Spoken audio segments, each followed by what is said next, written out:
Hoy, 30 años después de aquel fatídico 13 de noviembre de 1992, quiero realizar este vídeo para recordar el que fue quizás el suceso más mediático, el que más tinta derramó y horas de televisión copó, unas veces con aciertos, otras llevados al extremo de lo esperpéntico, pero al final cohabitando para crear lo que hoy conocemos como el caso Alcácer.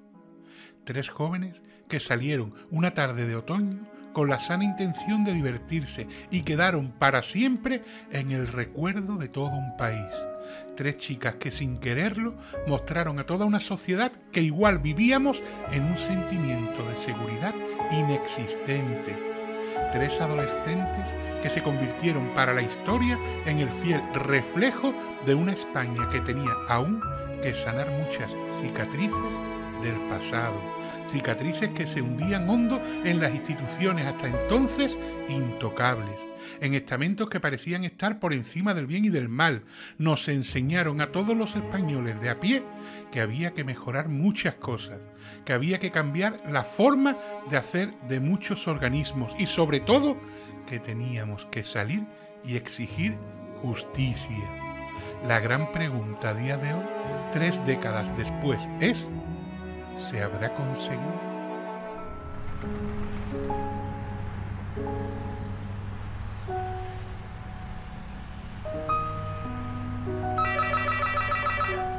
Tía, baja, que ya estoy aquí. Vale, dame un segundo. Tía, baja, que estamos esperándote. Voy.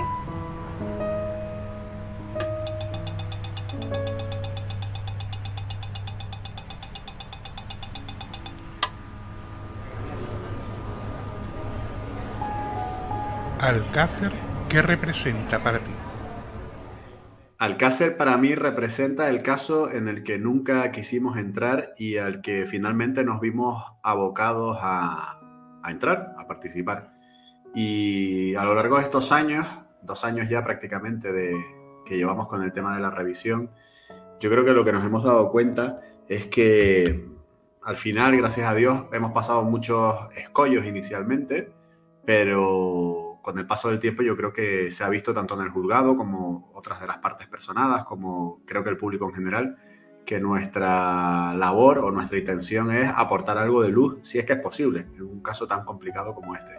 Pero inicialmente Alcácer para mí y para el resto del equipo fue realmente un pequeño marrón, ¿no? Era una guerra que no queríamos pelear, pero donde al final pues te ves abocado a participar en la lucha, ¿no? Yo, por establecer un paralelismo cinematográfico, ¿no?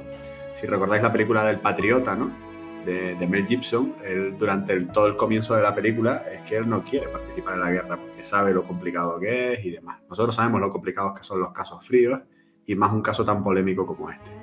Y por eso lo eludimos y lo evadimos durante mucho tiempo. Pero bueno, al final las circunstancias fueron las que fueron y decidimos entrar a la Plaza de Toros.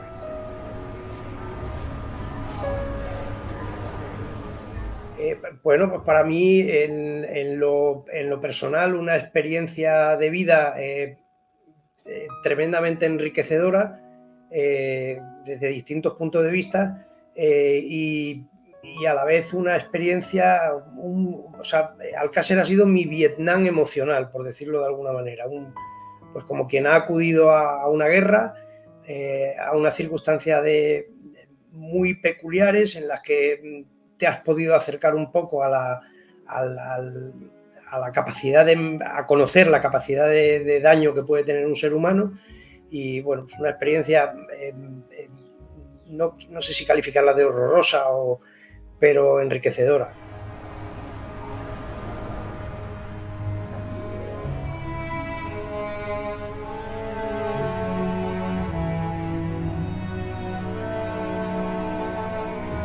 ¿Cuándo escuchaste hablar por primera vez de Alcácer? La primera vez que escuché hablar de Alcácer fue pues cuando tuvo lugar el crimen. Estamos hablando del año 92.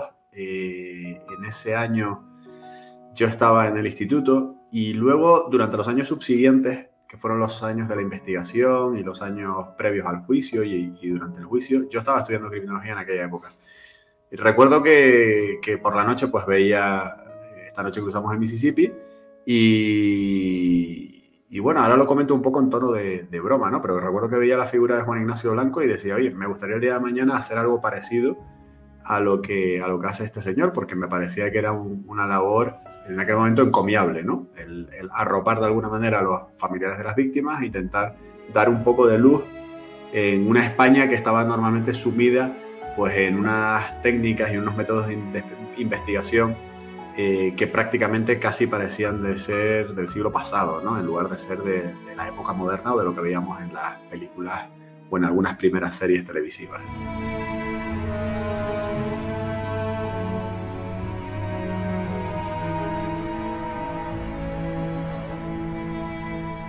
Pues yo creo que cuando todos los que los que teníamos uso de razón en esa época, cuando salta a los medios de comunicación la noticia de la desaparición de 3 niñas, 3 adolescentes, pues que empieza por primera vez a preocupar a prácticamente todo un país.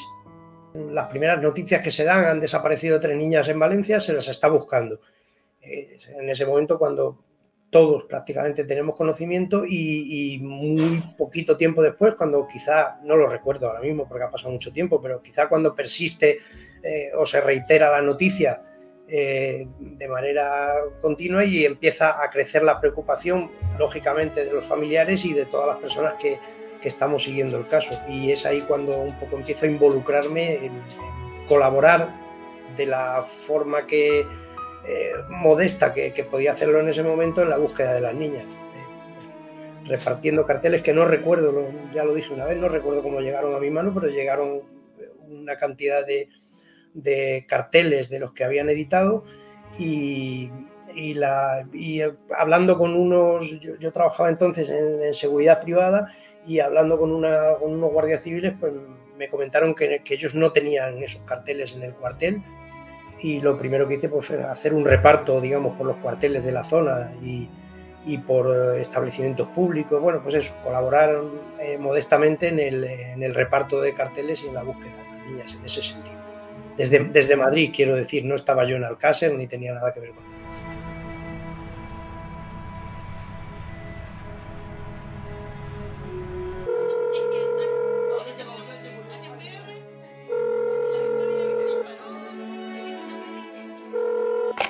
Dígame.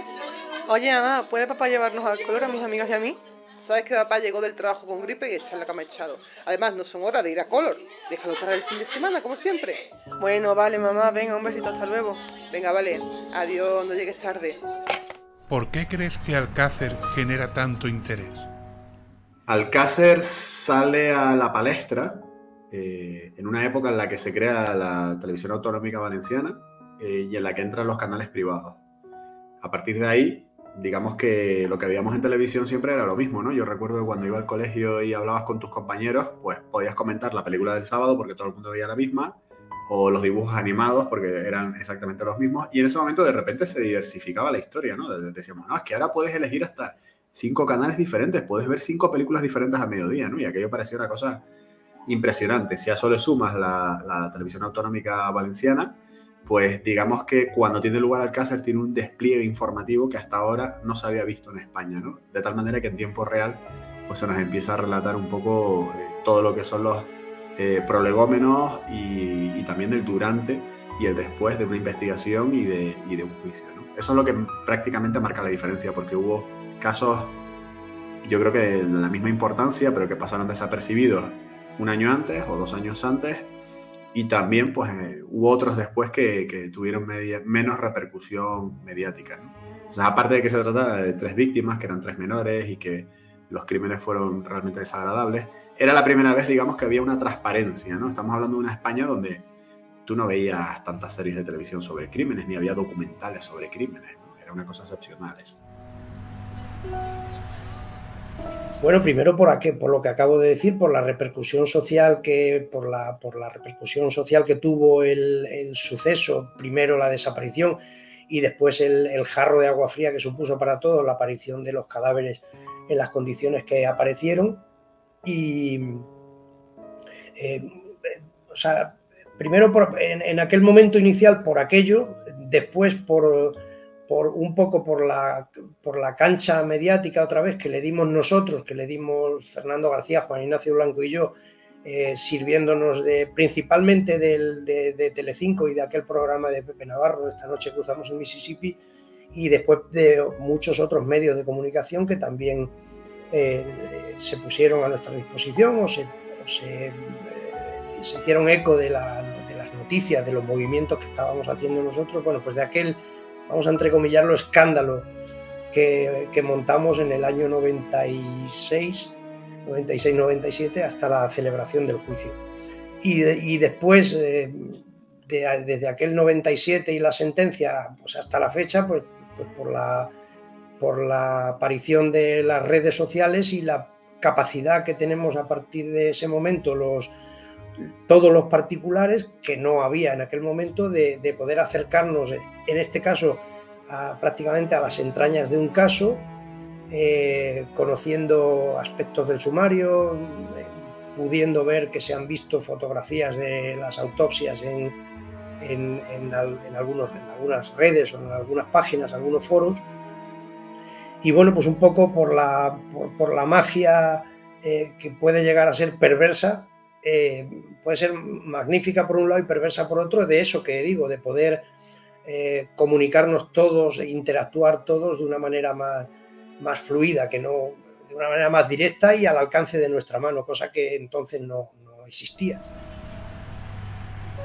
Como médica forense de nueva generación, ¿qué pudo suponer Alcácer en la evolución de la medicina forense? Bueno, vamos a ver. Alcácer en la medicina forense no supuso nada más que un caso mediático más, como los que hay.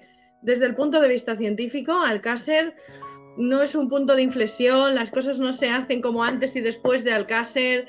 Los que después de mucho tiempo, pues eso, nos decidimos a formar parte del cuerpo de médicos forenses. Para nosotros, Alcácer, desde el punto de vista profesional, no significa nada.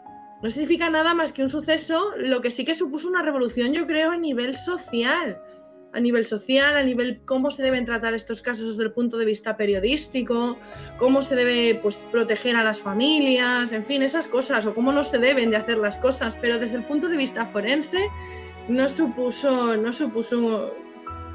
un gran cambio, la verdad. Un caso mediático más, que además desde el punto de vista forense se recuperaron los cadáveres, se identificó cuáles fueron la causa de la muerte, se cogieron las evidencias que en ese momento se tenían disponibles y se analizaron con los métodos que se había en aquel entonces, claro que había en aquel entonces para analizarlos, y poco más, y ya está, un caso más. De hecho, la muerte no fue indeterminada, la causa de la muerte, la etiología es homicida, la causa de la muerte está más que clara, y desde un punto de vista forense fue un caso más, es así. No, de hecho te digo una cosa, de hecho los estudiantes, yo aquí no lo he vivido, ¿no? Pero mis residentes antes, muchos no saben ni qué es Alcácer, ¿eh? Y dicen, ah, sí, las 3 niñas aquellas, que decir, estás hablando de un caso hace 30 años, que nos marcó a los que ya vamos cumpliendo años,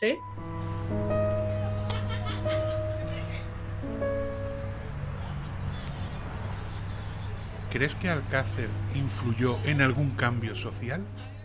Alcácer influyó en muchos cambios sociales. Básicamente, en primer lugar, la sociedad se dio cuenta de que la administración de justicia y la administración policial no funcionan o no funcionaban como salían las películas. Y en segundo lugar, pues se cambió un poco el paradigma de aquí nunca pasa nada, podemos hacer autostop, esto es un país tranquilo, y se empezó un poco a generar un sentimiento de inseguridad, que a su vez generaba opinión pública, y que generando esa opinión pública también generaba el que muchos políticos tuvieran a bien pues tener buena relación con los familiares de las víctimas, porque podía depender de ello pues, que salieran reelegidos en algunos de sus cargos políticos en las próximas elecciones, ¿no? Entonces fue importante en ese sentido.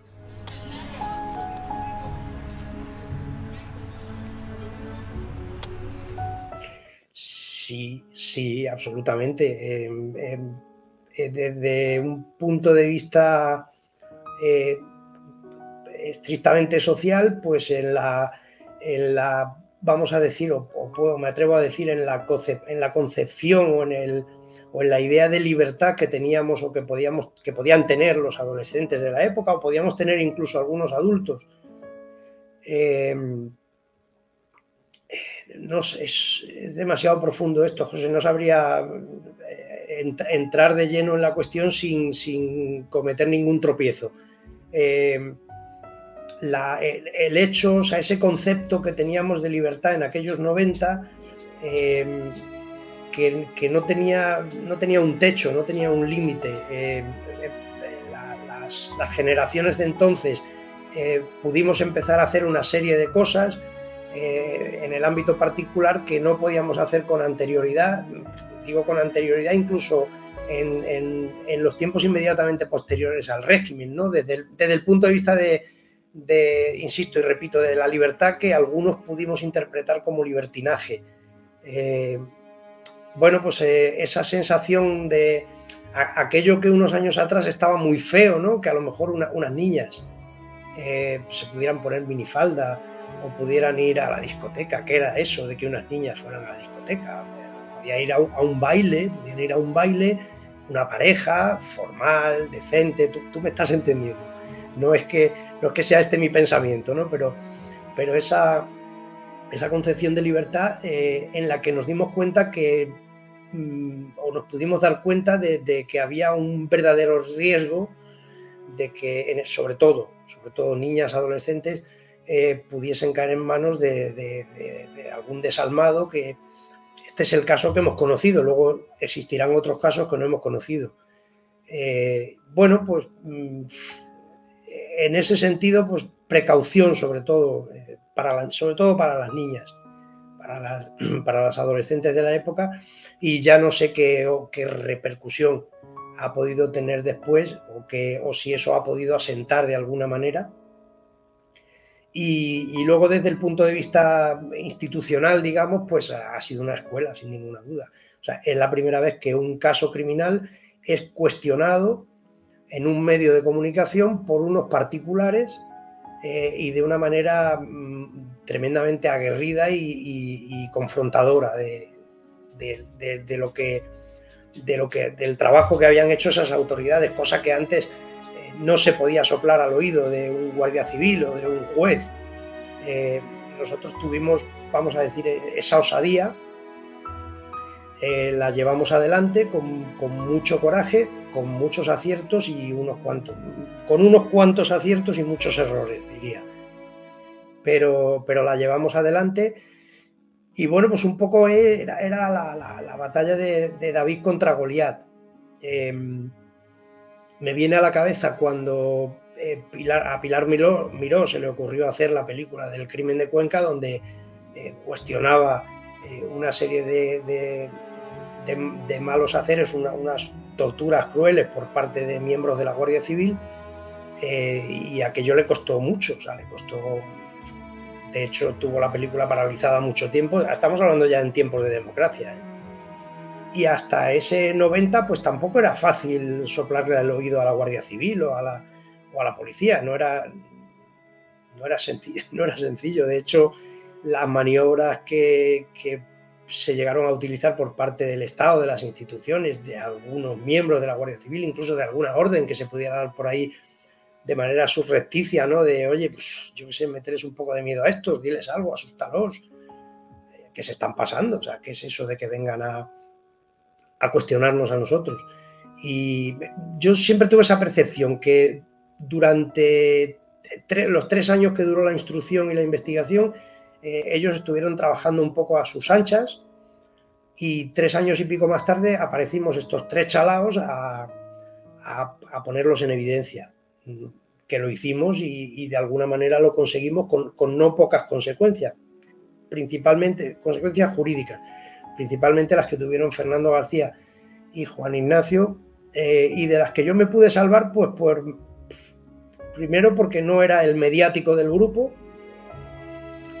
y segundo porque llegó un punto en el que me aparté cuando ya entendí que mi función en ese grupo no iba a aportar mucho. Ya habíamos entrado en una dinámica en la que ya solo se trataba de servirnos del medio de comunicación y adelante, adelante, adelante, y yo ahí ya tenía poco que aportar. Pero sí, cambios sociales importantes.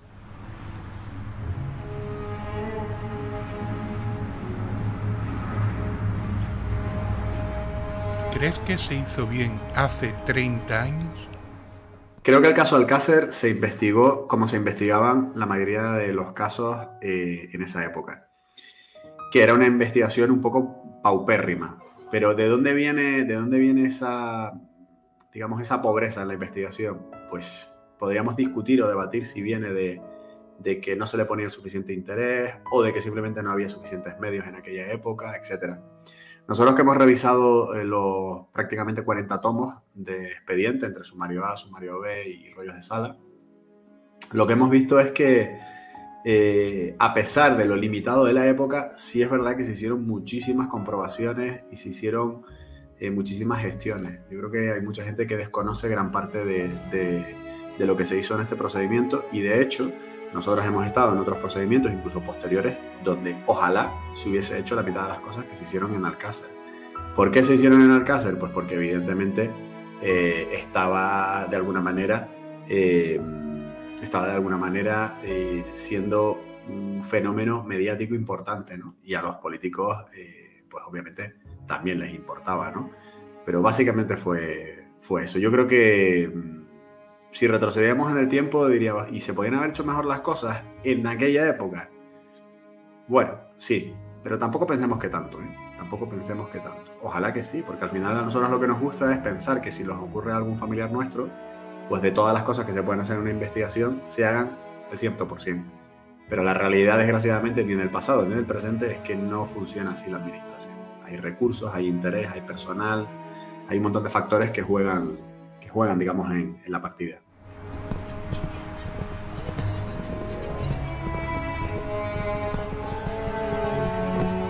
Es evidente que no. Es evidente que no. No sé qué responderte a esto. O sea, es evidente que no se hizo bien. Es cierto que se hizo pues, como se hacían casi todas las cosas en aquel momento. Ya se ha hablado, ya se ha comentado mucho el papel de los medios de comunicación, como todo, con un yin y un yang, un positivo y un negativo. La parte positiva que sirvió de ventana para que esto no se durmiera, para que las niñas fuesen buscadas hasta el día del hallazgo, y bueno, pues es una evidencia que no se hicieron bien las cosas hace 30 años, como puede, ya no a tal nivel de torpeza o a tal nivel de mal hacer, se puede pasar perfectamente en la actualidad. Pero entonces el que apareciese un cadáver en el campo y que luego no fuera uno, que fueran tres, en este caso eran las niñas de Alcácer, se preocuparon, pusieron un poquito más de interés pues por todo lo que venía de atrás, o sea, por toda la repercusión mediática de esos 75 días de búsqueda en los que había pasado lo que no había pasado con anterioridad, y era que un presidente de gobierno el día de Nochebuena sentara en el Palacio de la Moncloa a los padres de esas tres víctimas. Imagínate la cantidad de padres y madres que podía haber en aquella época buscando a sus hijos, no todos muertos, muchos desaparecidos, y nadie les brindaba la oportunidad de que fuesen al Palacio de la Moncloa a que les consolaran, a decir no se preocupen que estamos poniendo todos los medios. Se hizo mal, es evidente.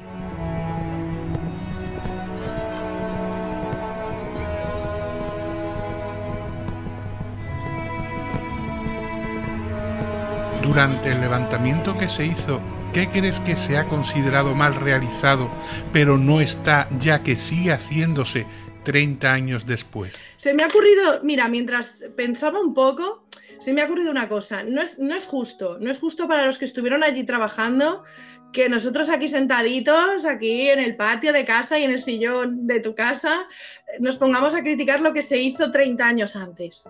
Porque las cesáreas no se hacían como se hacen ahora tampoco, hace 30 años. Y eso no quiere decir, en ese momento yo creo que las posibilidades y el conocimiento científico era el que era. Y debemos de analizarlo con esos ojos. Entonces, eso que quede dicho.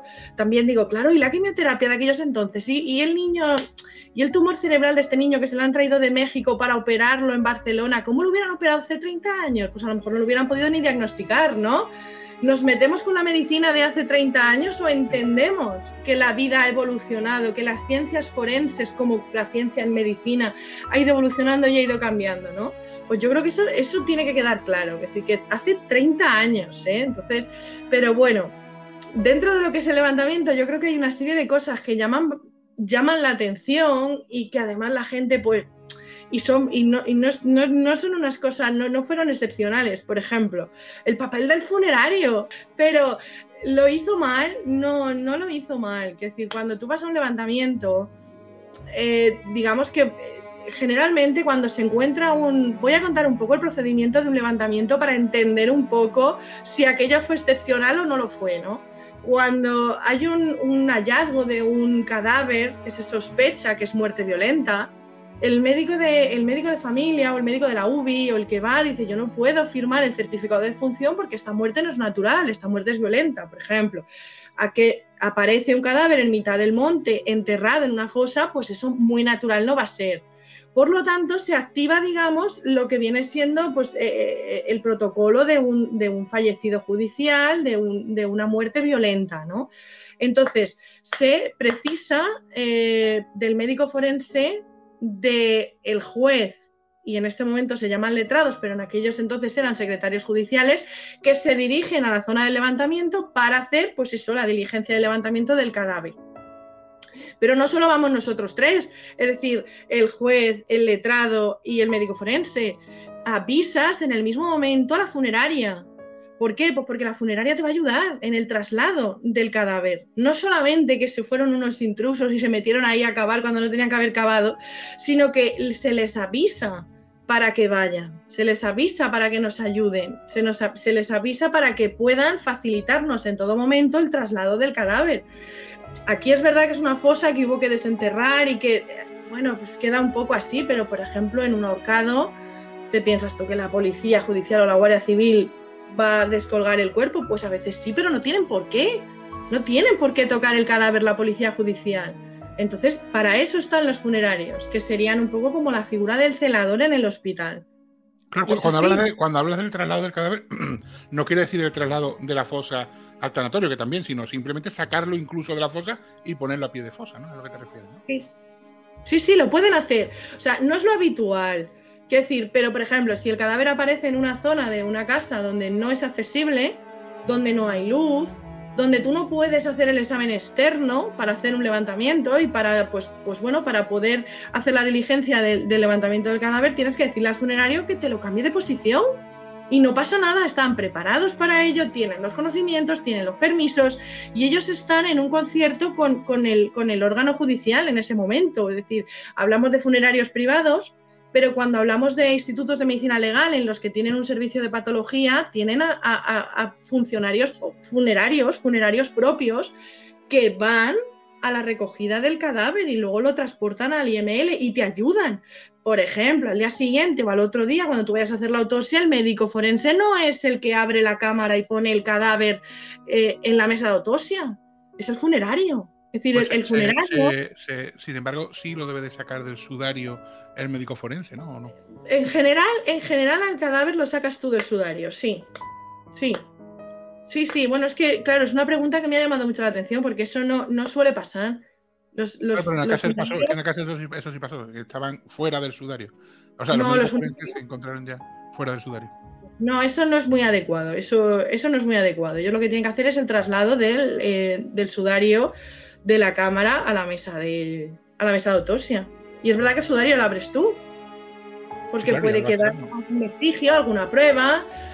En cadáveres en avanzado estado de descomposición puede quedar algún resto óseo en el sudario. Es decir, no, tienes que verlo tú. Hay de hecho, que llamó mucho la atención también del tema del levantamiento, y lo hemos hablado tú y yo alguna vez, el tema de que luego no coincidiesen muchas de las cosas que la forense o el forense dijese en el momento con luego los resultados de la autopsia, ¿no? Entonces, claro, eso sí me gustaría que lo aclarase, porque me dice, no, es que esto pasa, o sea, que por eso claro, quiero que nos lo explique. Pasa porque el médico forense no tenía ni idea. No. No. Claro que pasa. a ti te avisan, tú estás de guardia, entonces el médico forense hace guardias, entonces a ti te llaman que hay un fallecido de muerte violenta que tienes que ir a hacer el levantamiento. Entonces tú en ese momento estás situándote en el entorno del levantamiento, estás intentando pues coger toda la información del local, del lugar, para que te va a ayudar luego a la hora de hacer la autopsia, y es verdad que es tu primera impresión. Entonces siempre las primeras impresiones pues hay que cogerlas siempre con pinzas. Es una cosa muy provisional, muy preliminar, muy poco meditada. Es decir, si solamente nosotros tuviéramos que servirnos con el informe de levantamiento, no haríamos autopsias. Y es que tú haces la autopsia y luego tienes tu jornada de reflexión, como decimos nosotros. Es decir, tú en tu informe lo tienes que meditar. Tú tienes que esperar las pruebas complementarias que hayas pedido y luego tienes que sentarte a hacer el informe definitivo de autopsia. Por lo tanto, el que el médico interino de guardia, el médico forense, que encima iba en comisión judicial, todavía muchísimo más presionado, porque es verdad que los jueces desde hace un tiempo delegan en el médico forense y no van a todos. Se supone que es obligatorio ir en los asesinatos, en los homicidios, pero no van a veces, porque eso ha cambiado, la ley es más laxa, entonces delegan en el médico forense y entonces el médico forense es el que va en comisión judicial, ¿no? Pero en el caso de Alcácer no es verdad, iba el juez, que es el que manda, que es el que instruye el caso, el letrado o el secretario judicial y el forense. Entonces, el forense, pues dio una serie de afirmaciones, yo creo que poco acertadas, muy poco meditadas, pues eso, también es verdad que sí que pudo tener cierta presión mediática, cierta presión del momento, tener en cuenta que estaban, pues eso, habían encontrado los cuerpos de 3 niñas que estaba buscando toda España. En titulares se espera que a media tarde se conozca oficialmente el resultado de la autopsia practicada en los cadáveres de las 3 niñas encontradas ayer en las proximidades de la presa de Tous. Los familiares han identificado ya los cuerpos y son los de las niñas desaparecidas en Alcácer.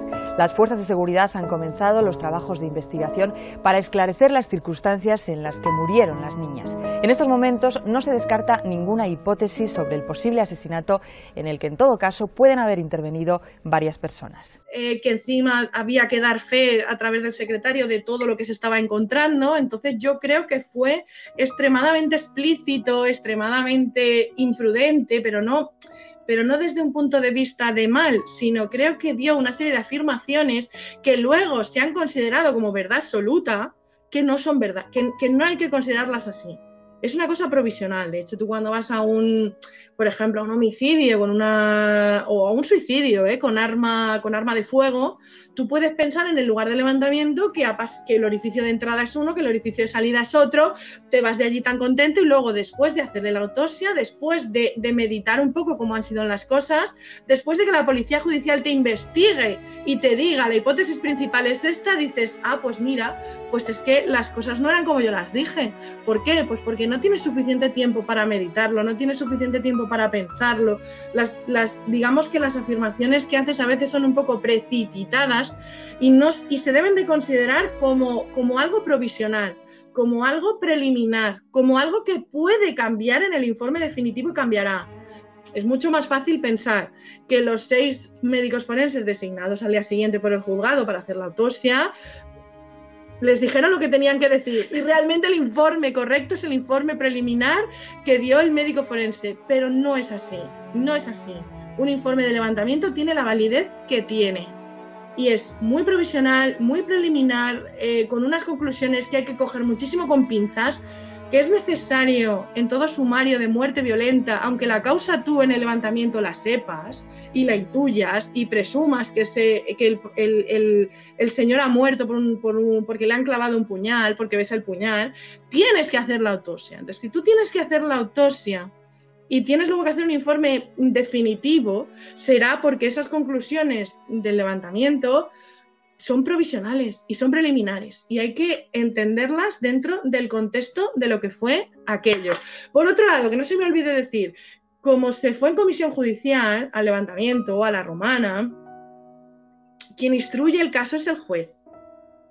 Independientemente de que la investigación se hiciera mejor o peor, el hecho de que se hiciera la foto a todos los objetos juntos y que el médico, y que por ejemplo un policía dijera, bueno, venga, hay que echar una mano, dejo de hacer fotos, porque tengo que aquí que echar una mano. Todo eso yo intuyo que el juez lo conocía y que el juez era consciente. El que manda ahí es el juez el que dice sí, no, sí o no.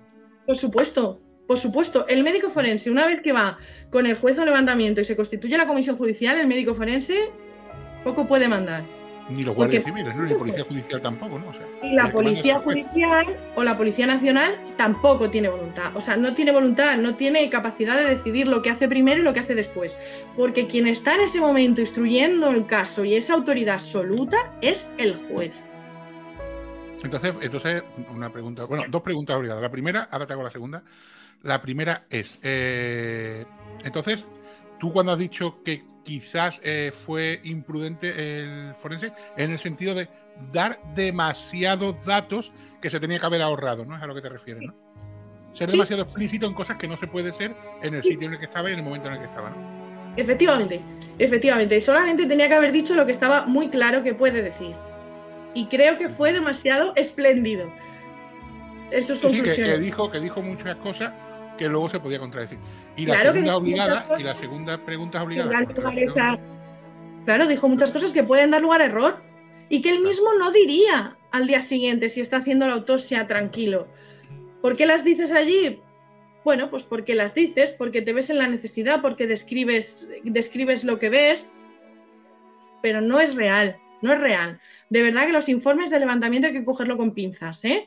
Porque das mucha información, a lo mejor damos demasiada información más de la que debíamos.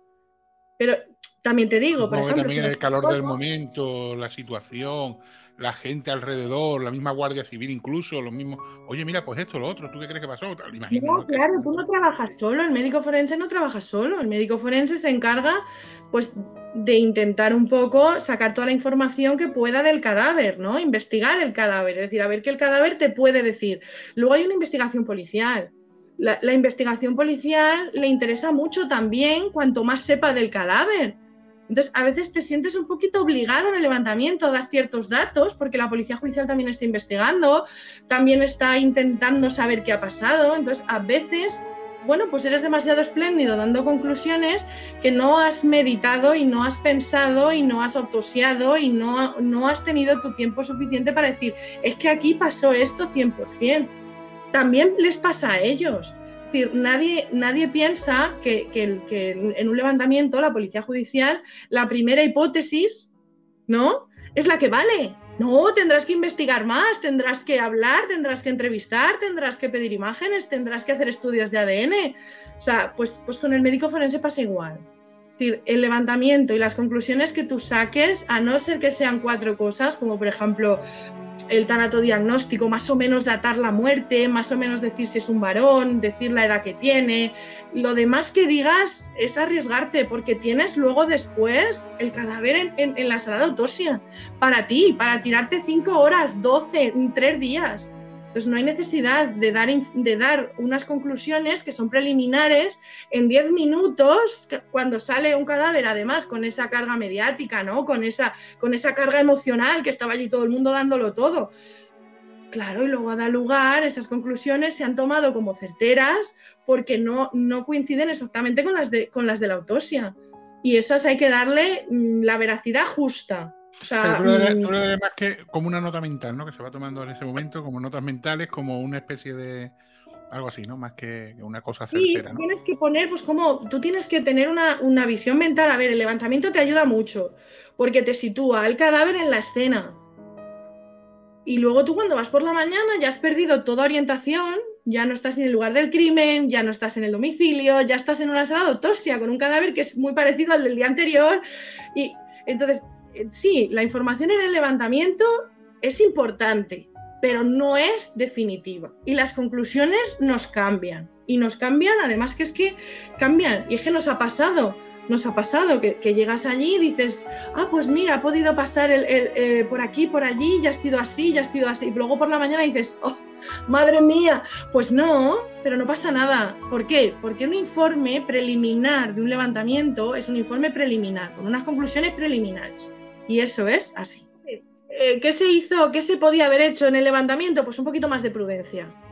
Pero eso yo creo que se adquiere también con la experiencia, con los años. Es decir, ¿tú cómo puedes decir que hay una gran deformidad en un cráneo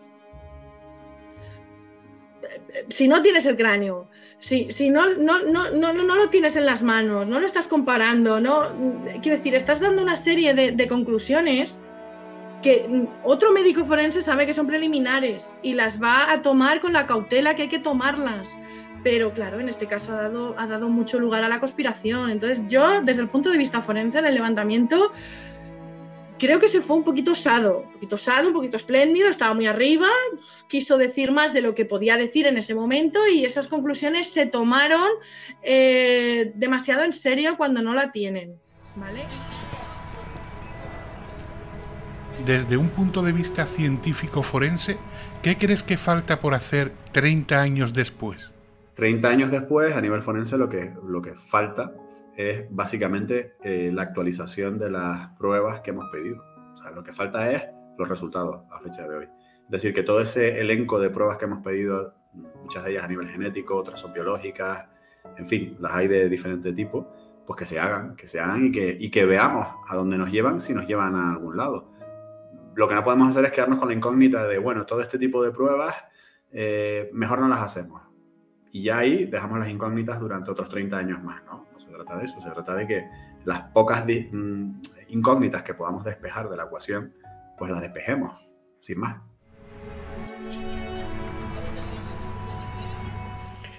Pues mira, en ese sentido yo confío mucho en el trabajo que está haciendo Félix Ríos con la asociación LASMI y el proyecto Prometeo. Confío mucho porque sé cómo trabajan, los conozco, sé cómo funcionan y sé que desde un punto de vista profesional, vamos a llamarlo, no van a dejar ningún cabo suelto de todo aquello que sea factible poder hacer.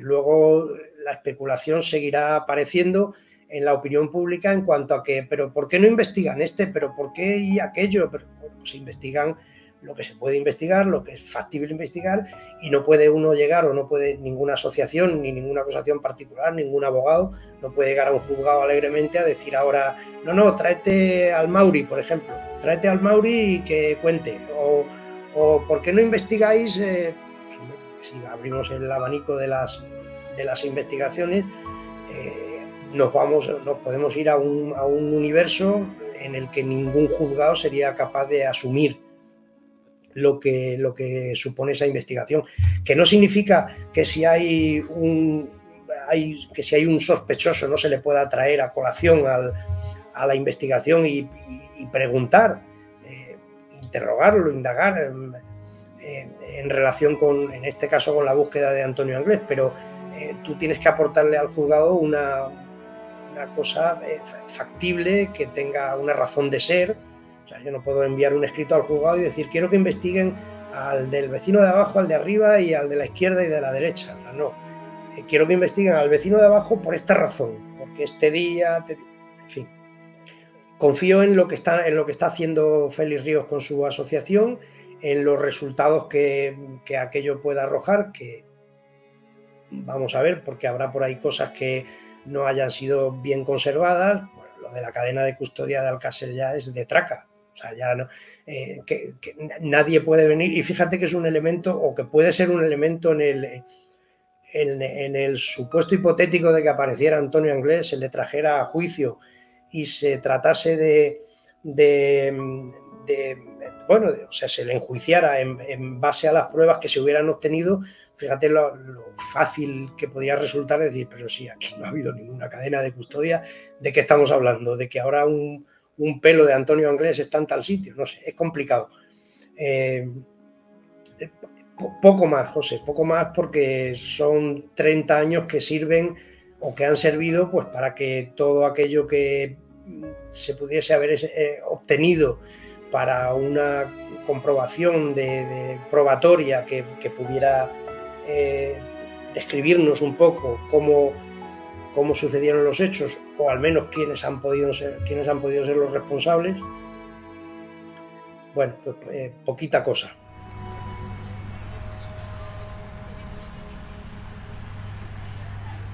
¿Vale? Y luego, desde el punto de vista de la autopsia, ahora a mí lo que más me llama la atención es el tema de identificación. Es decir, hace falta, si el cadáver está en avanzado estado de descomposición y no es fácilmente reconocible, que puede identificarse, por ejemplo, por una radiografía de la boca, puede también identificarse por la técnica de ADN. Es decir, hecho en falta un poquito más de rigor científico a la hora de identificar esos cadáveres, también te lo digo.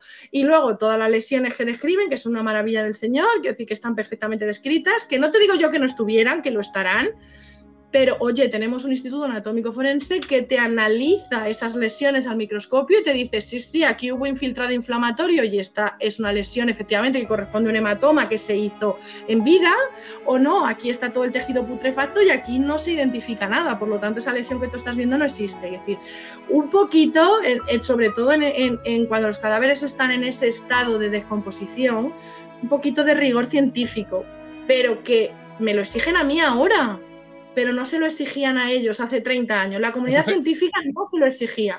Es que Frontera siempre ha sido un visionario. Pero que entonces con eso que me estás diciendo, es posible que algunas de las lesiones que hemos tomado como válidas, a lo mejor no existiesen, ¿no?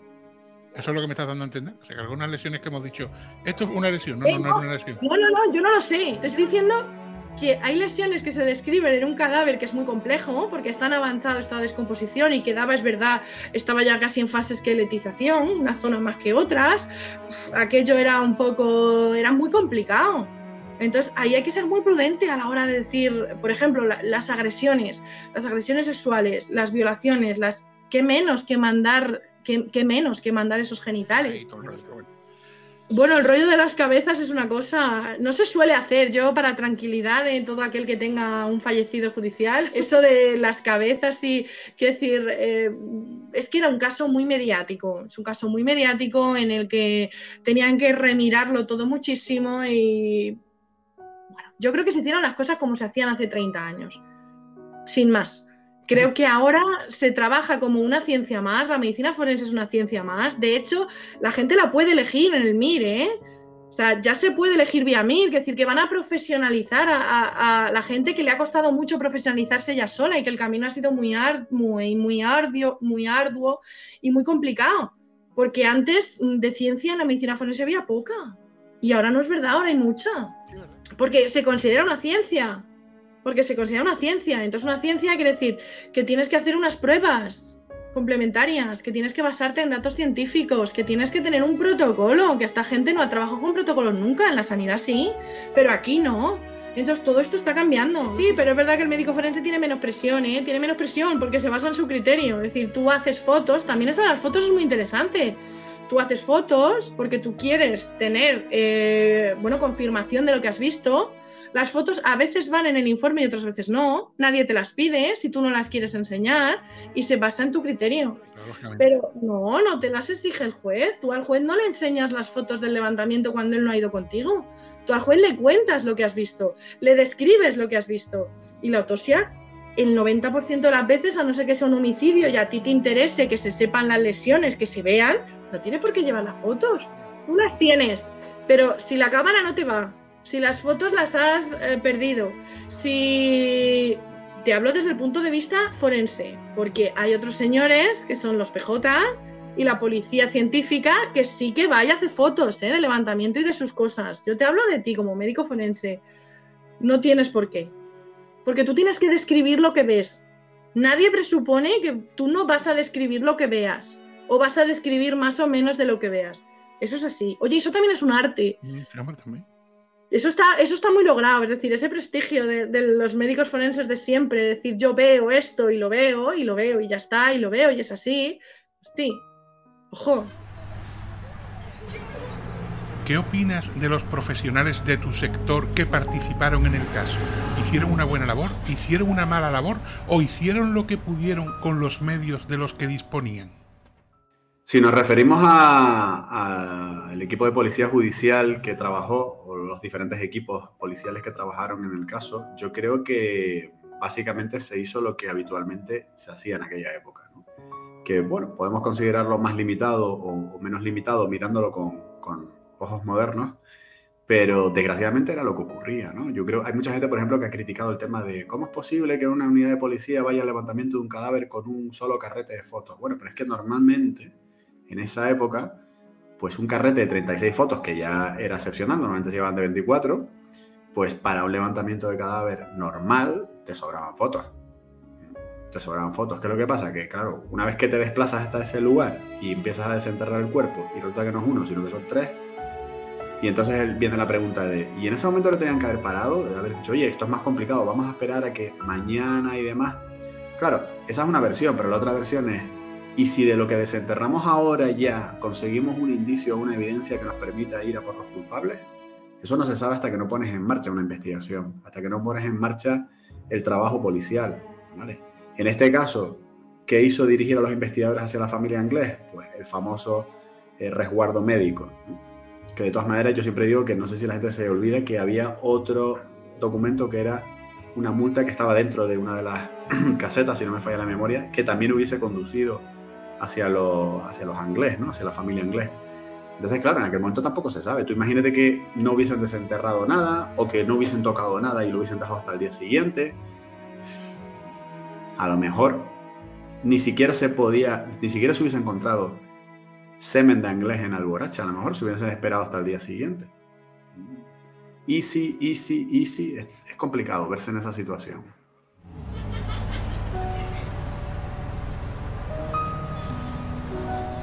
Yo creo que ahí hizo cada uno lo que pudo.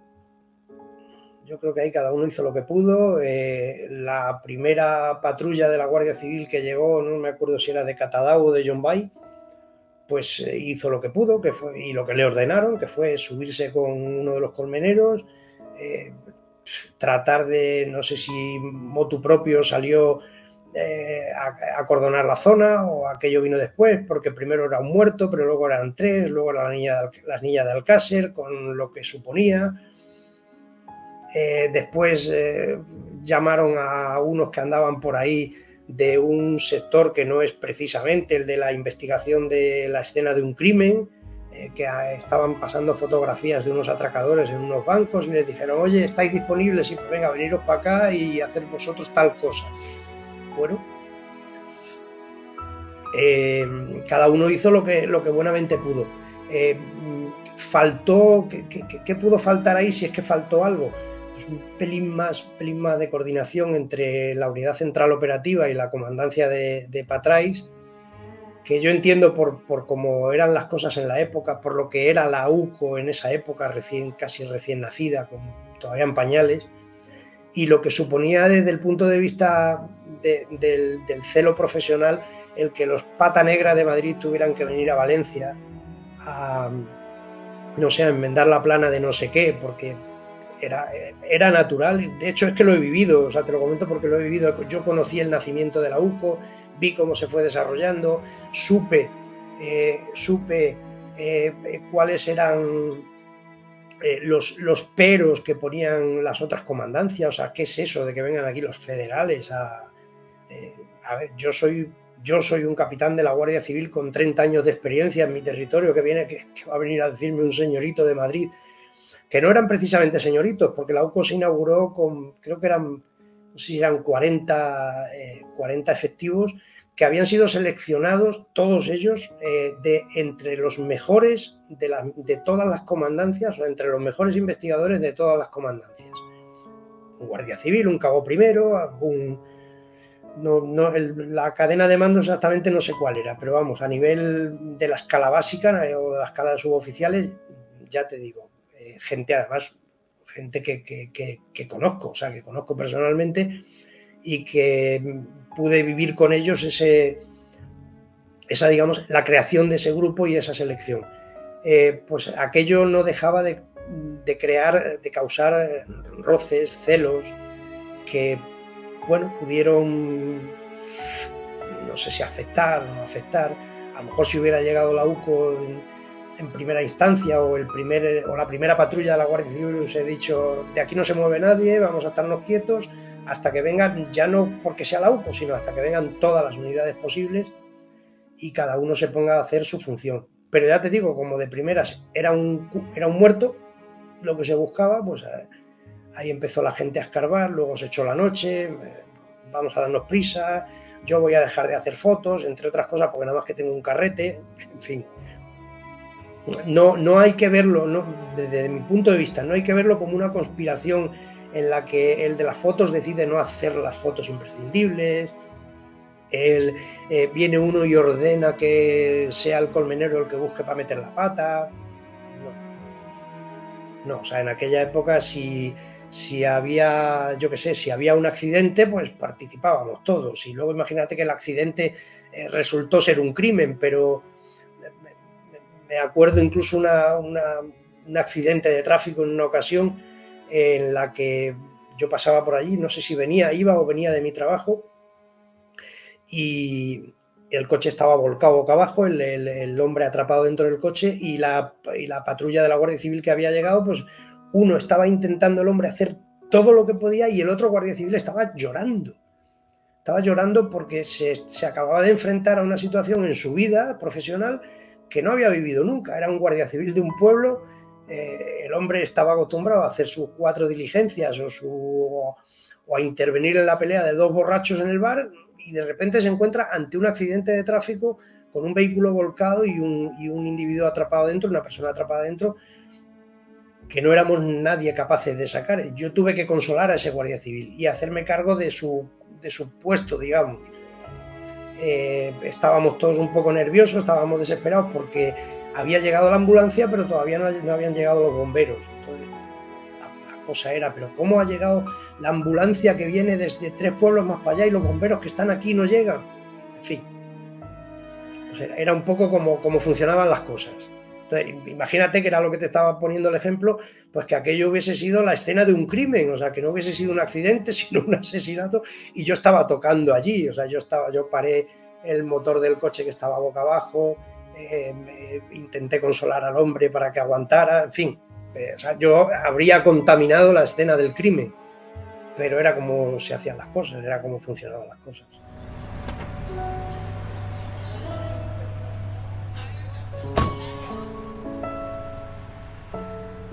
Desde el punto de vista forense, ¿crees que se hicieron las autopsias correctamente?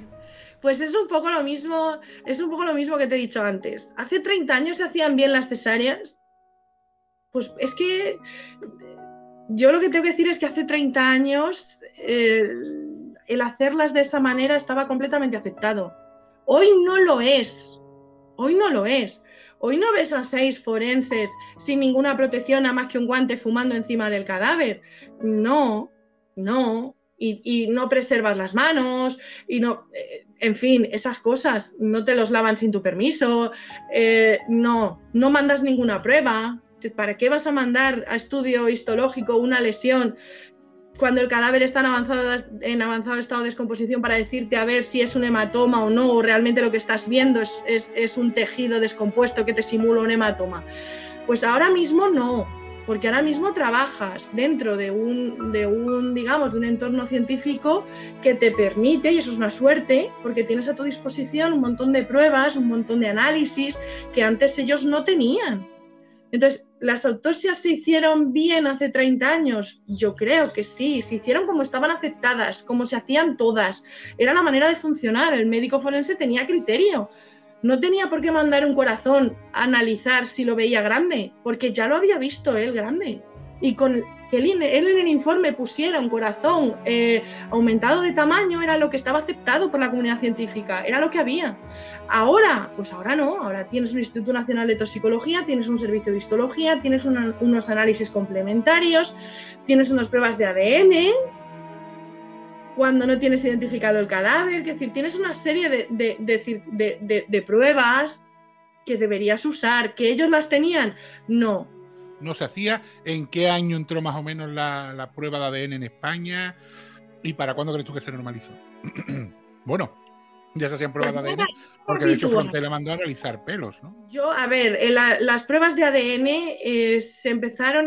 empezaron en el 89. No en todos los sitios se funcionaba de la misma manera. Ni antes, por ejemplo, el forense, lo sabemos por el caso de Macastre, y es que es así. El forense hacía las autopsias en el sitio donde hacía el levantamiento, donde podía. Si le dejaban un tanatorio, pues en el tanatorio. Si le dejaban el cementerio municipal, pues allí en la mesa de mármol, sin luz, las hacía, porque no estaban constituidos los institutos de medicina legal. Entonces, se empezaron a hacer las pruebas en el 89. ¿Quiere decir que en el 92 deberían habérselas hecho? Yo no creo que estuvieran extendidas. Yo no creo que era una práctica habitual. Yo no creo que nadie de los 6 forenses, que además fueron designados, que es que no eran cualquiera, ninguno se le ocurriera hacerlas o no hacerlas. Yo creo que es que lo hicieron como se hacían las cosas entonces, porque científicamente, en aquel entonces, no se les exigía más. Voy a poner un ejemplo, porque seguro que hay alguna embarazada o hay algún padre embarazado que ha ido a la eco del segundo trimestre. En la eco del segundo trimestre ahora mismo se ve absolutamente todo. Y te dicen si el niño morfológicamente es normal o no es normal. ¿Hace 30 años eso pasaba? No. Porque no había. Entonces yo creo que nos pasa un poco lo mismo. Creo que la identificación por los datos con los que ellos hicieron es arriesgadísima y ahora mismo es inaceptable. Inaceptable. Pero claro, me pides que lo vea con ojos de hace 30 años. Entonces tengo que ser flexible. Si tú piensas que se hizo bien, por ejemplo, sabemos que hubo radiografías que no se hicieron, que luego las hizo Frontera, entonces cosas así, ¿no? Si crees que esos puntos a lo mejor...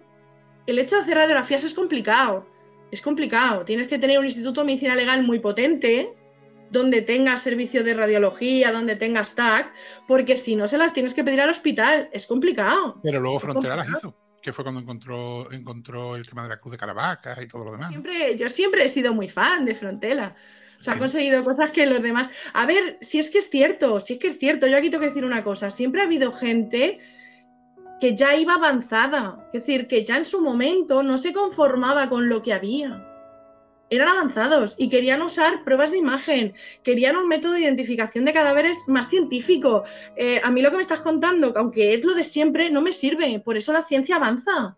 Entonces, es verdad que hay que reconocerle a... Lo que me quiere decir que hace 30 años a lo mejor hacer radiografías no era algo común, sino que se hacía si lo creía oportuno el médico forense. Claro. Vale. Y el ADN, pues probablemente también, si tienes acceso, pero no estaba extendido.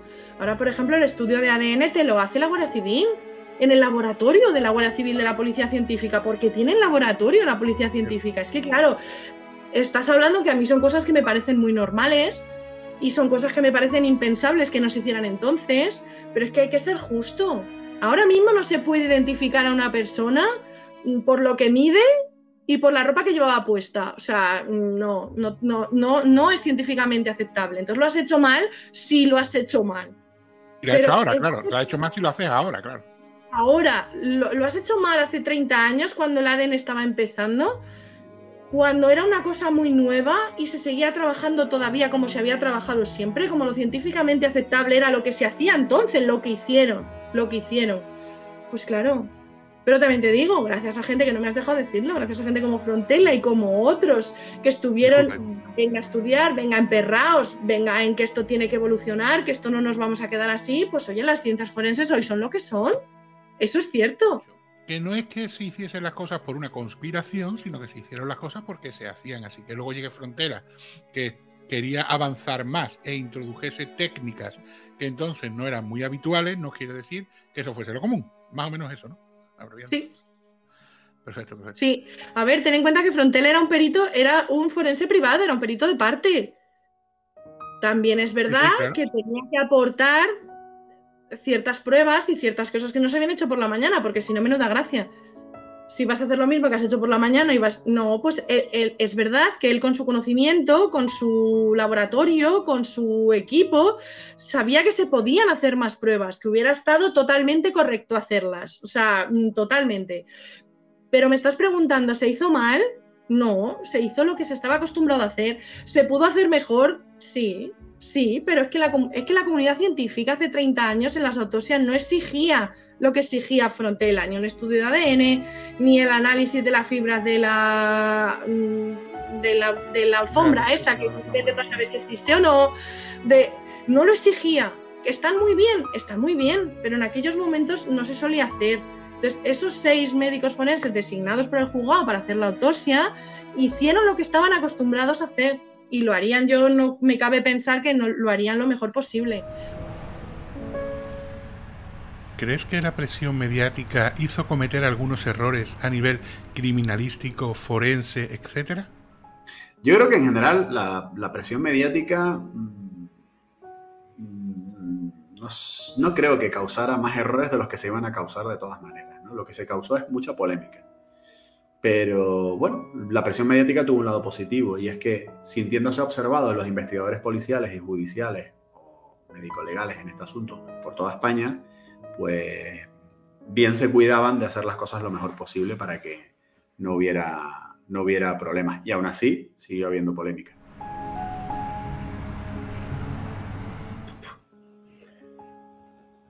La presión mediática, o sea, a nivel forense, ¿te refieres a lo mejor en las primeras autopsias y todo esto? Pues no estoy seguro, pues yo creo que con independencia de la repercusión que aquello estaba teniendo y de la importancia que todo actor que estuviese metido en la causa debía entender, y era que si un juez de instrucción ordenaba que aquellas autopsias se realizaran no por 2, sino por 6 forenses seleccionados del juzgado, de la Cátedra de Medicina Legal y del Instituto Anatómico Forense. Yo creo que ellos estaban ahí en una situación, lo voy a entrecomillar, un tanto cómoda. O sea, eran 6 forenses que, bueno, pues el uno decía, bueno, pues tengo la tranquilidad de que está aquí el otro, y el otro, bueno, yo estoy aquí porque me han llamado, pero como están estos, y venga, chicos, vamos a ir haciendo. Vamos a ir haciendo, como ya hemos visto en imágenes o en fotografías, fumando, sin mascarilla, con gente pululando por allí. No, yo creo que los forenses, o casi todos en general, podían tener la percepción, por esto digo que la sensación mía es que no influyó la presión mediática, porque podían tener la percepción de que al estar esos 6 como un grupo especial, designados por el juzgado, probablemente sugeridos por alguna autoridad superior o de otra institución con más responsabilidad, pues todo aquello generaba una cierta tranquilidad. Ya está, o sea, las niñas están en un depósito de cadáveres, pero allí están los 6 mejores forenses que puede haber. Entonces, lo que digan ellos va a valer, porque en aquel momento yo no conocí a Juan Ignacio Blanco, que era un tío que con sus aciertos y sus errores se atrevía a cuestionar un análisis los análisis de unos forenses, y además en muy buena parte de los casos con bastante acierto, o por lo menos con conocimiento de causa, insisto, con sus aciertos y sus errores. No estaban acostumbrados a eso. Entonces, yo creo que no tenían que tener ninguna preocupación por la cuestión mediática, más que eso, es decir, venga, que no lo digo yo. O sea, no es que todo el Estado esté pendiente de lo que le ha pasado a las niñas y sea yo el que tenga que dar la cara. No, aquí estamos 6. Y si se ha metido la pata, pues habrá sido este. O en cualquier caso somos todos, no pasa nada, estamos tranquilos. No, en ese sentido, los forenses no creo que actuasen bajo ninguna presión mediática, sí quizá con un poquito más de atención sobre el trabajo que estaban haciendo, porque podían entender la importancia que tenía el hecho de eso mismo, de que estuvieran 6 allí y no 1 ni 2. De lo que es el resto, policía judicial, los investigadores que ya iniciaron la investigación, si tú crees que a ellos sí les influyó. Ya no tanto, o sea, en los primeros 3 años de instrucción de la causa, yo creo que nada en absoluto. O sea, a ver, sí, eran conscientes de que tenían que investigar en este caso el crimen de las 3 niñas desaparecidas en Alcácer, que eran las niñas cuyos padres se habían sentado con el presidente del gobierno y que había llegado a todas las casas y que había despertado y que había provocado un movimiento social de dolor que se pudo comprobar el día del entierro mismamente, el entierro de las 3 niñas en Alcácer, televisado en directo y con todo el pueblo lleno de cámaras de todos los medios de comunicación. Entonces, sí, o sea, algo de presión en cuanto a que, oye, tenemos que trabajar, nos toca. De hecho, si tú te pones a analizar el sumario, te das cuenta de que quietos del todo no han estado. Me viene ahora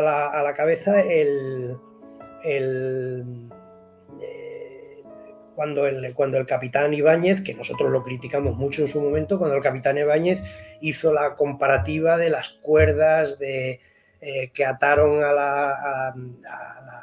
o sea, que ataban el cadáver de Cristina Llorca, Pastor, me parece que era Cristina Llorca, no sé si me puedo equivocar, y las comparó con las cuerdas encontradas en Alcácer. Entonces eso significaba, o te decía de alguna manera, que estaban trabajando. Hay también infinita documentación donde compruebas, donde te das cuenta que no se han estado quietos durante todo ese tiempo, o sea, han estado tratando de recabar cualquier testimonio, tratando de seguir las pistas, que sí en algunos puntos se les ha pirado, digamos, se les ha ido la pinza, como en el caso del chalet de Benaguacil y el testimonio de Vicente Golfe, que luego el fiscal pretendió imputarlo. O sea, imagínate la película. O sea, no, yo a este lo imputo. O sea, un tío que dice que la han secuestrado y que viene a denunciar, no sé si fueron 24 o 72 horas después, que se lo sugeriría a su hija o yo qué sé, pero quisieron imputarlo. O sea, ¿cómo vas a imputar a un hombre que está denunciando un secuestro, aunque haya sido tarde, pero está denunciando un secuestro que posiblemente pudiera ser Antonio Anglés el que lo hubiera llevado a cabo? Bueno, pues de esas cosas que sí se han quedado por ahí un poco colgando, pero trabajar han trabajado, eso es indiscutible, y no lo digo yo. O sea, no es que pueda venir ahora la horda de trolls a decir, no, mira que ahora se va con la versión oficial y tal. No, primero yo me voy con lo que me dé la gana. Eso lo primero. Y lo segundo, que insisto, que es que no lo digo yo, o sea, lo dicen los documentos que están ahí, que tú, si has tenido ocasión de verlos, pues te aburres, o sea, te mareas cuando tratas de seguir todos los pasos que ha seguido la Guardia Civil en esta investigación, o sea, la investigación del caso. Ahora bien, presión total fue cuando ya aparecimos nosotros tres en escena de la manera que lo hicimos, cuestionando absolutamente todo lo que tenía relación con ese sumario, dando a entender que poco menos ahí había una conspiración malintencionada, donde el sumario se había manipulado, las pruebas se habían falseado. Ahí sí que tuvieron una presión y la demostraron. Nosotros pudimos comprobar con distintos hechos. Me viene otra vez a la cabeza el día aquel que intentaron echarme de la carretera entre Catarroja y Valencia, cuando veníamos de una entrevista que habíamos hecho en un local de allí, y me di cuenta, además, vi perfectamente cómo me hacían el seguimiento, pude identificar a través de la persona que me acompañaba quién era, al menos de quién era el vehículo que me estaba siguiendo, o que nos estaba siguiendo.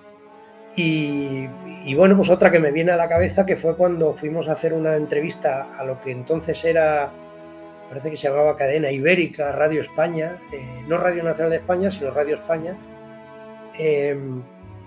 que con Andrés Caparrós, que cuando hizo el anuncio de que nos iba a entrevistar por la tarde, pues 10 minutos, 20 minutos antes de que empezara el programa, y nada más entrar en los estudios, lo primero que nos enseñó Andrés Caparrós fue un fax que acababa de llegar de la Dirección General de la Guardia Civil, donde poco menos que le decía, tú verás lo que haces, si le vas a dar voz a estos, que sí, o sea, literal era pues un cortapega de la persona que diere voz al que cometa un delito de injurias o no sé qué tal, podrá ser condenado por lo mismo. O sea, le estaban diciendo a Andrés Caparrós, tú verás, si le das voz a estos y estos dicen algo, vas a tener repercusiones.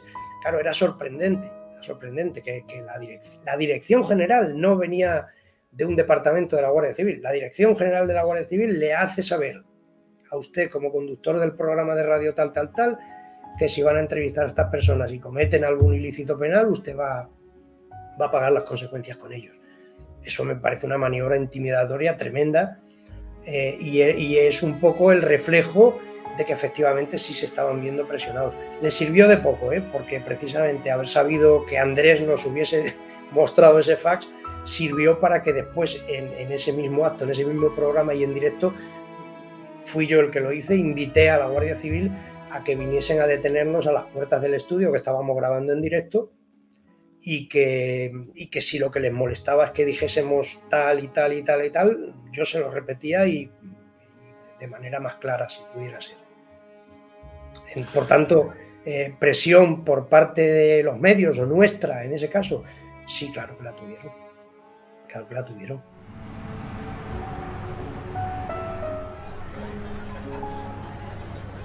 A colación de la anterior, ¿qué opinas de la presión mediática en este tipo de casos? ¿Favorece, perjudica o piensas que no influye para nada a los profesionales que participan en las investigaciones?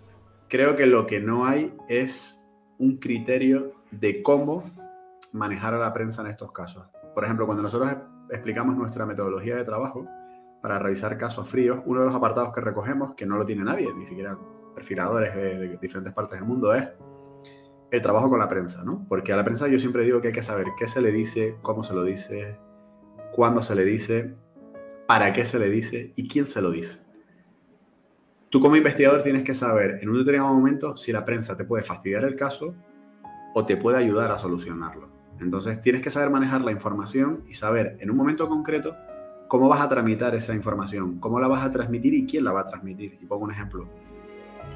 Yo hay casos donde, por ejemplo, he tenido bloqueados resoluciones de los jueces que no sabían si reabrir un caso o no, pues porque tenían que leerse un expediente de hace 15 años, que era muy amplio, y a lo mejor el juez en cuestión o la jueza en cuestión estaba diciendo, bueno, pues como ya además he pedido cambio de destino, voy a esperar, a alargar esto un poco, ya resolverá el que venga detrás, y así yo no tengo que estar estudiándome 12 tomos de un expediente, que luego encima te voy a tener que retomar o que a ver si esto luego me va a dificultar el irme de aquí, ¿no? Bueno, pues en esa situación, al día siguiente tú sacas a la madre de la víctima diciendo en televisión, yo le pido a esta señora que si es madre como yo, por favor, que mire a ver si se puede hacer algo por el caso de mi hija, y al día siguiente tienes la resolución de la jueza. Entonces, ¿influye la prensa? Sí, pero hay que saber cómo la utilizas. Lo que no vale es, venga, vamos a la prensa. Yo tengo muchos familiares que en muchas ocasiones están cabreados, ¿no? Y quieren ir a la prensa y prenderle fuego al universo, ¿no? Y yo lo entiendo, y a veces yo también tengo ganas de eso.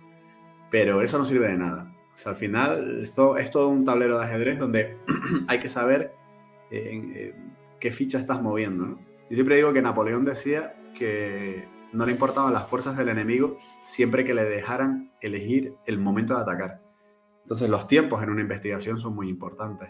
En una investigación criminal, saber en qué momento mueves una ficha. No vale lo de voy a pedir una intervención telefónica o voy a hacer esto. No. La clave es cuándo lo quieres hacer. Antes o después de haber hablado con el imputado. Antes o después de haber tocado a un testigo. Antes o después de haber hecho una inspección ocular. Es complicadísimo, no es sota caballo rey. Y cada investigación es diferente. Igual que un paciente, cada paciente es diferente y tiene diferentes enfermedades. No puedes establecer el mismo, entre comillas, protocolo para cualquier paciente. Tienes que adaptar el método al caso concreto.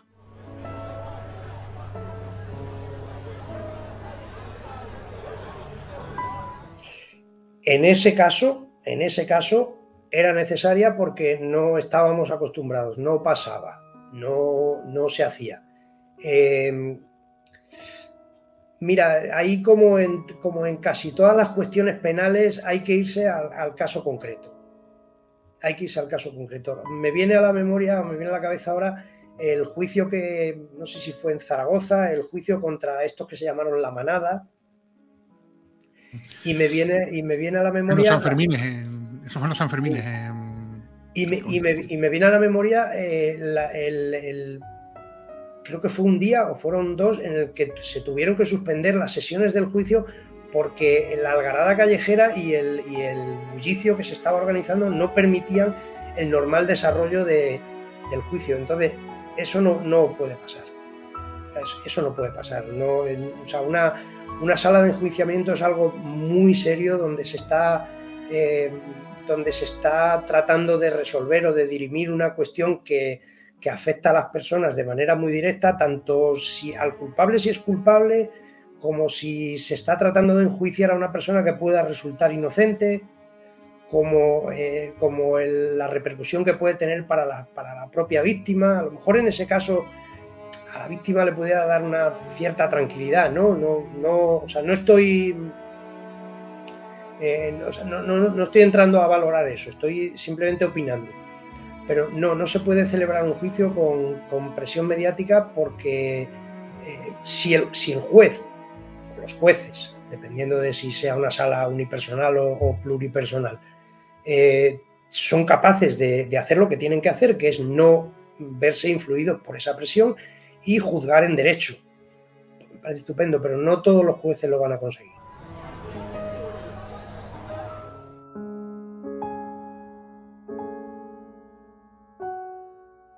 Respecto a la parte en la que tú puedas tener más conocimiento, ¿crees que ha cambiado la forma de hacerse las cosas de 30 años a esta parte?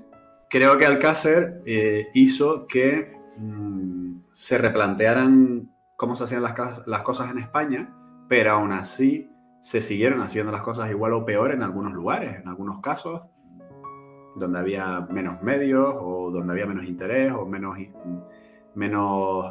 menos lupa por parte de la prensa.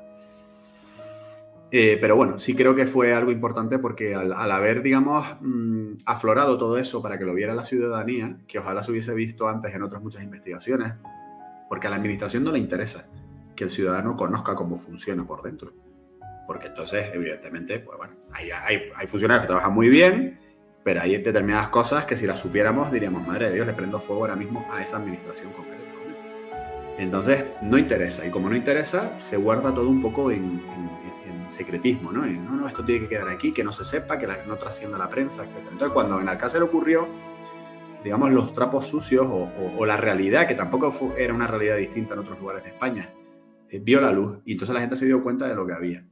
Y eso marcó un antes y un después. A mí me consta que en academias de policía y en centros de formación de la Guardia Civil también se ven informes del caso Alcácer y se ven cosas y de otros muchos casos y se dice, bueno, vamos a ver cómo deberíamos de haber hecho esto o cómo lo podíamos haber hecho mejor. Así que yo creo que algo positivo se sacó.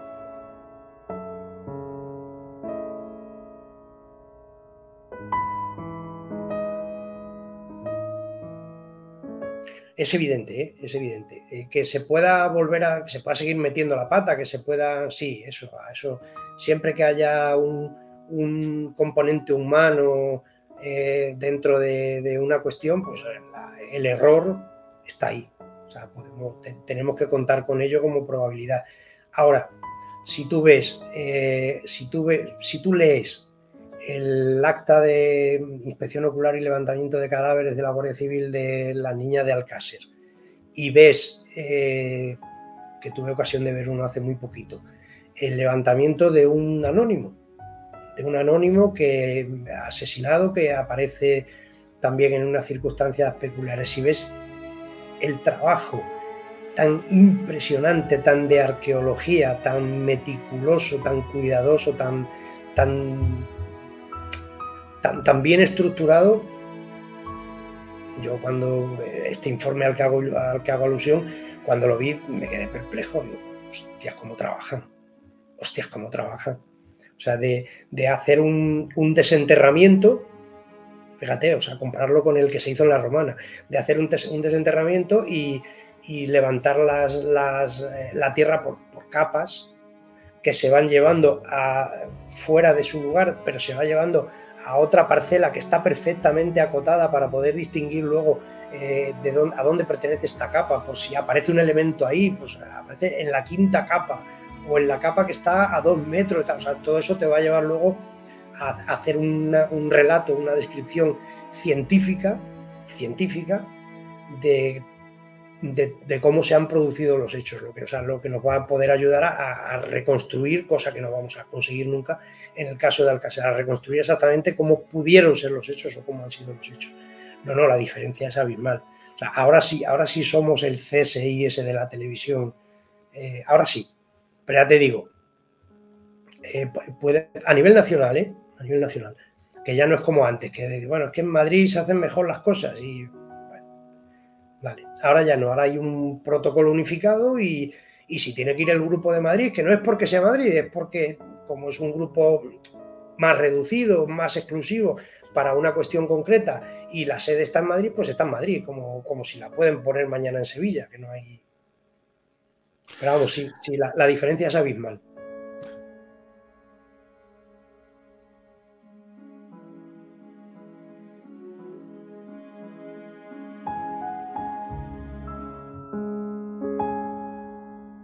sabiendo la cantidad de desapariciones que existían en la zona durante finales de los 80, principios de los 90, ¿supuso Alcácer un punto de inflexión? Dicho de otra manera, ¿crees que Alcácer salvó vidas? Es posible que sí. Es posible que sí, porque yo creo que... Bueno, creo no, a mí me consta que había muchos casos que tuvieron menos notoriedad antes de Alcácer, que había muchos casos de desaparición, como bien sabes.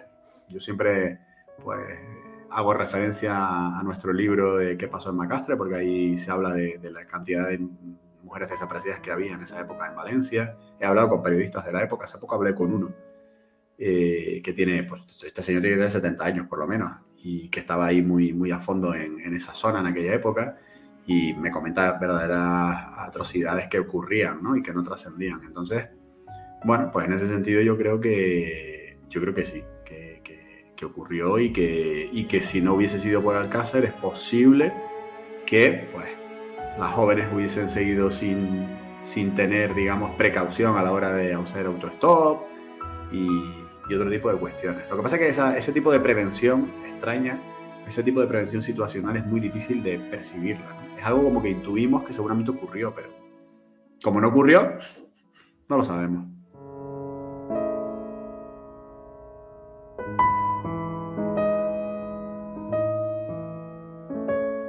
Sí, no tengo ninguna duda, José. No tengo ninguna duda porque es evidente por la cantidad de cadáveres que han aparecido en los descampados, en los pozos. Ha seguido sucediendo y va a seguir sucediendo, pero es evidente que de alguna manera sí.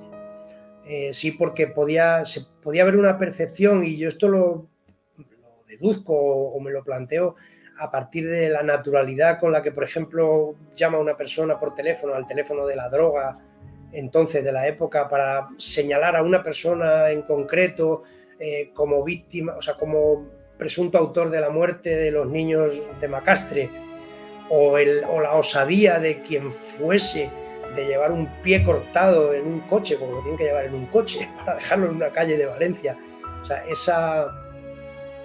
esa aparte de que ya no se puede hacer, o sea, ya por donde quiera que vayas estás controlado por cámaras, posicionamientos geográficos de teléfono móvil, si no es el tuyo es el de tu cuñada, si no, vamos, que te van a colocar por donde vayas prácticamente.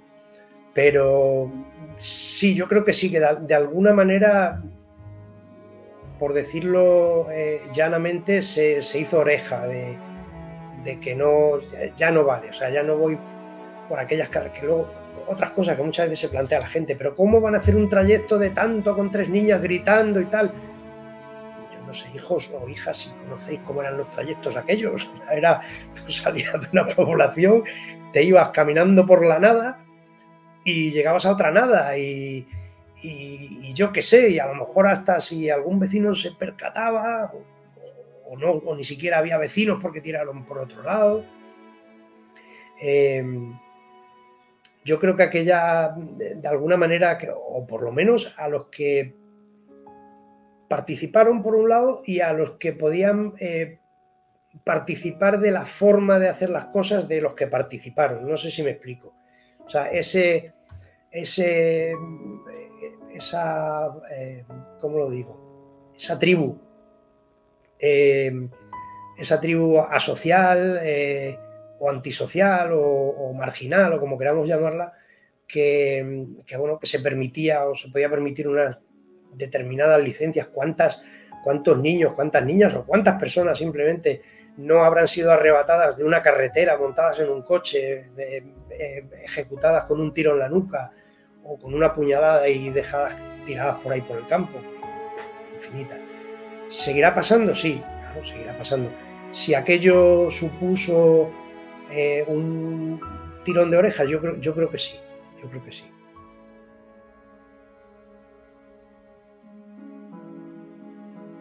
Según tu criterio, ¿debería de hacerse la prueba de ADN a los cráneos de las chicas? Supongo que sí, porque yo he dicho antes que la identificación ahora mismo no se haría así.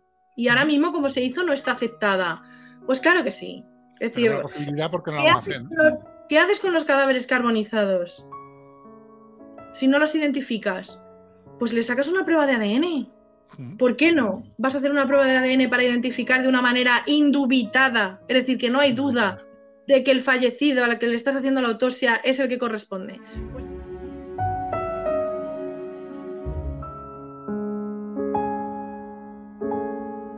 Si no conocieses a los imputados, solo los hechos y las pruebas que tenemos sobre la mesa 30 años después, ¿qué perfil tendrían para ti los asesinos?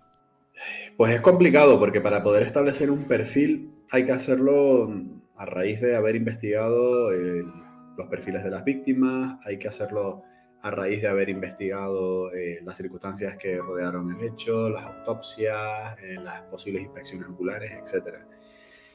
Creo que el perfil que se hubiese trazado en su momento no hubiese diferido mucho del perfil de los presuntos autores a fecha de hoy.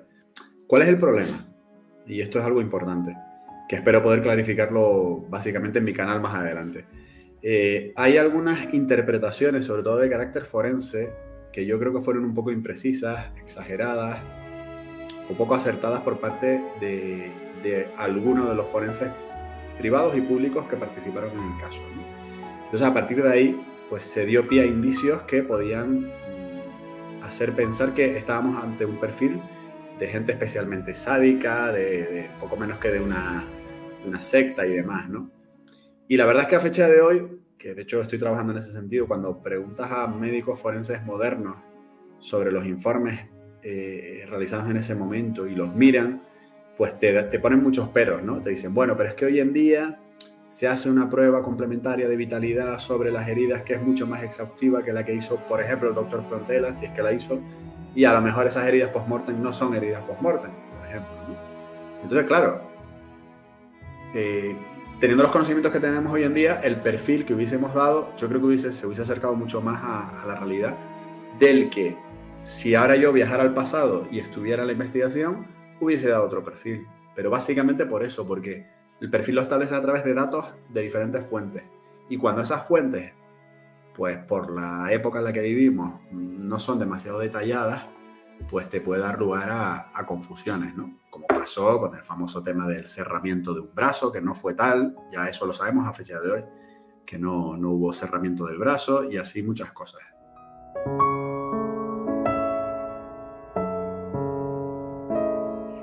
Si no conociese a los imputados y solo tuviésemos... es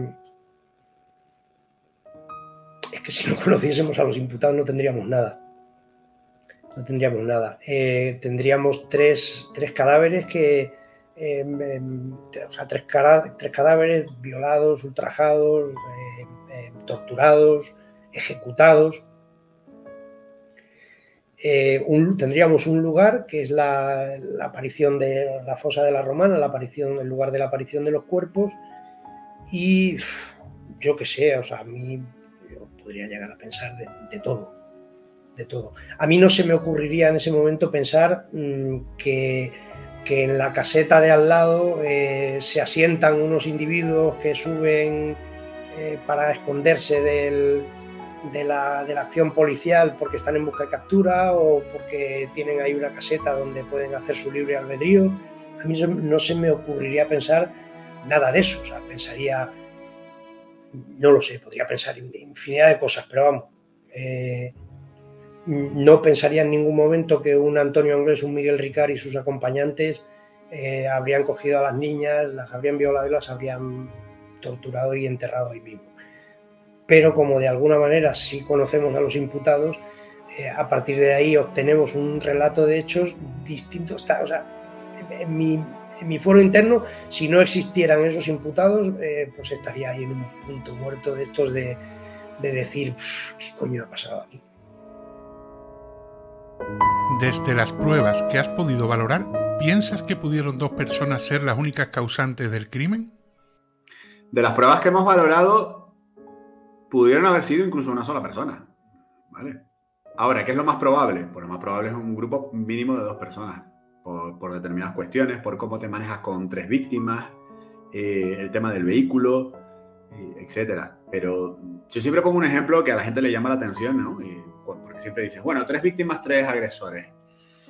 Yo tuve un caso, me acuerdo, que era un violador que se llama el violador del edificio Campo España. Era te estoy hablando de la época en la que yo era estudiante, ¿vale? Y además es curioso porque era un edificio donde había un restaurante donde yo comía al mediodía cuando salía de la universidad.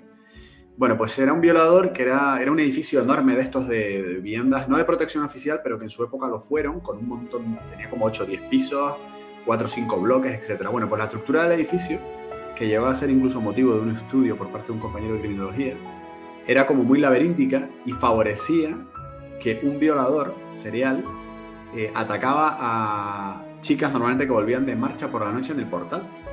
Y fíjate que tú dices, pasó una vez, es imposible que vuelva a pasar. Pues no sé si llegó a tener hasta 3 víctimas, ¿no? El tipo. Y llegaba a cometer esas violaciones y esas agresiones en ese entorno. Bueno, pues una de las violaciones, él violó a 2 mujeres al mismo tiempo. Y tú me dirás, ¿y cómo es posible? Pues porque cuando te acorralan en un lugar y te ves ante esa situación y tienes ese terror en el cuerpo y están amenazando a una de tus amigas y tú dices, hostia, es que si me voy la dejo tirada, y el tipo acabó por violarlas a las 2 y obligó a alguna de ellas a realizarse actos sexuales mientras él agarraba a la otra y la amenazaba.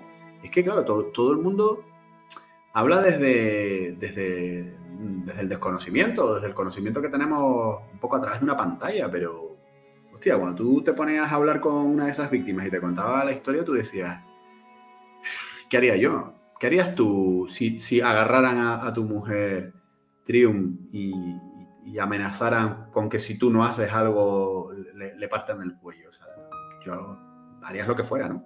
O sea, que es complicado, complicado.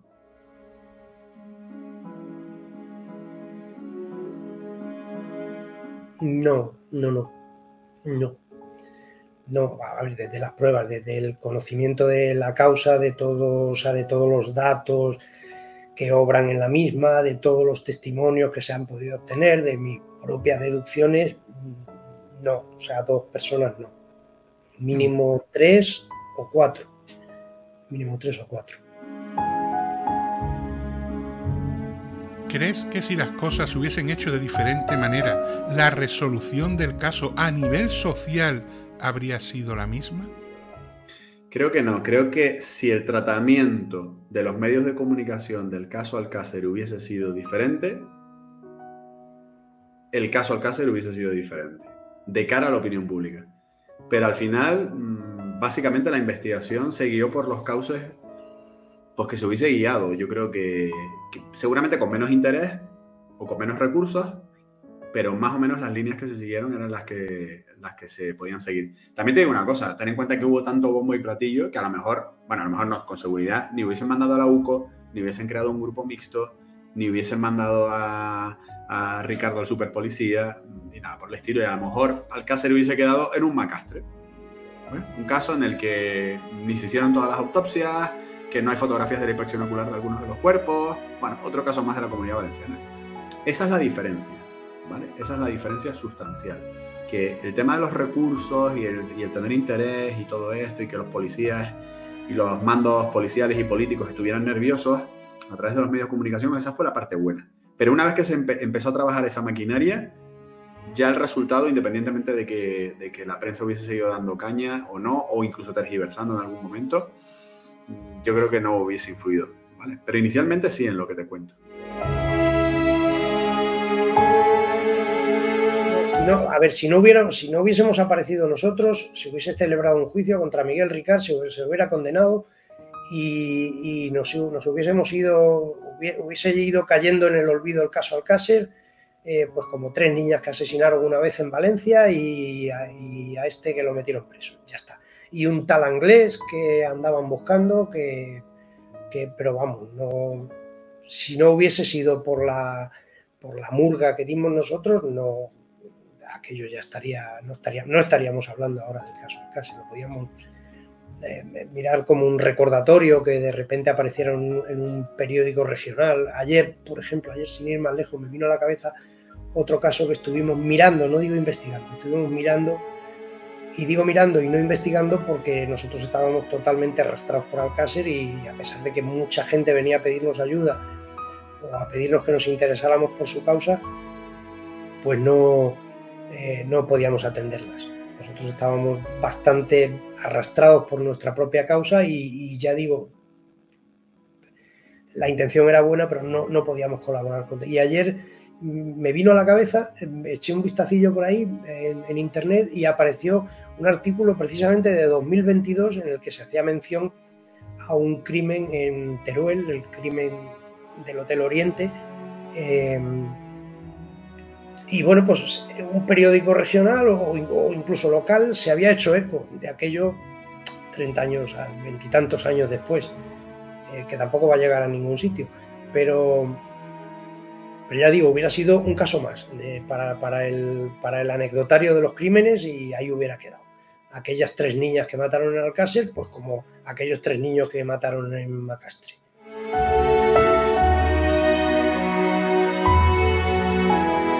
Sí, me gustaría que nos contase eso que te he dicho, no lo cuentas al final y tal. Como te iba a decir, di lo que quieras y lo que me gustaría es eso, ¿no? Que explicases entonces ya verdaderamente lo que ibas a contar a su momento, ¿no? La función del forense, la diferencia con la policía judicial, quién tiene responsabilidad de una cosa, quién tiene la responsabilidad de otra y cuál es la figura verdaderamente del médico forense. O sea, ¿hasta dónde llega el médico forense, por ejemplo? Claro, pues mira, ahí sí que voy a extenderme un poco, porque mira, hablando con mi compañero, es un señor, es que no sé cómo describirlo, mi compañero, o sea, es una eminencia, lleva toda la vida trabajando de médico forense. Entonces, trabajó en una época muy dura en la que había muy poquitos médicos forenses. Entonces, del médico forense siempre se esperaba mucho. ¿Por qué? Porque había muchas carencias, mucha escasa profesionalidad en otros ambientes. Es decir, si el médico forense te puede dar del cadáver toda la información posible, incluso hasta la hipótesis de lo que ha pasado, pues mejor.